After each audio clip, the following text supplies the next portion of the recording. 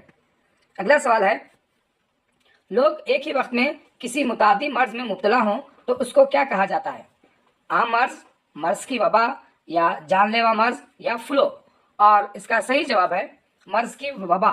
لوگ ایک ہی وقت میں کسی متعدی مرض میں مبتلا ہوں تو اس کو مرض کی وبا کہا جاتا ہے۔ انفلوئنزا، آشوب چشم جیسے امراض کے جراثیم ہوا کے ذریعے تیزی سے پھیلتے ہیں، اس لیے ایک ہی وقت کئی لوگ ان امراض میں مبتلا ہو سکتے ہیں۔ کسی عوامی ذخیرے کا پانی ہیضہ جیسے مرض کے جراثیم کے ذریعے آلودہ ہو تو اس پانی کو پینے والے تمام لوگوں کو ہیضہ ہونے کا اندیشہ رہتا ہے۔ کسی جگہ بہت زیادہ مچھر ہوں تو وہاں کئی افراد ملیریا میں مبتلا ہو سکتے ہیں۔ کسی مقام پر کئی لوگ ایک ہی وقت میں کسی متعدی مرض میں مبتلا ہو جائیں تو اسے مرض کی وبا کہتے ہیں۔ اگلا سوال ہے، دودھ سے دہی بننے کا عمل کس کی وجہ سے ہوتا ہے؟ عمل تبخیر، عمل تکثیر، خرد بینی جاندار، یا عمل تکثیف؟ اور اس کا صحیح جواب ہے خرد بینی جاندار۔ تمام خوردبینی جاندار امراض کا باعث نہیں بنتے، بلکہ کچھ خوردبینی جاندار انسان کے لیے مفید ہوتے ہیں۔ دودھ سے دہی بننے کا عمل خوردبینی جانداروں کی وجہ سے ہوتا ہے۔ اس کے علاوہ امبولی، اڈلی، ڈوسا کے لیے بھگے ہوئے آٹے میں خوردبینی جانداروں کی وجہ سے خمیر پیدا ہوتا ہے۔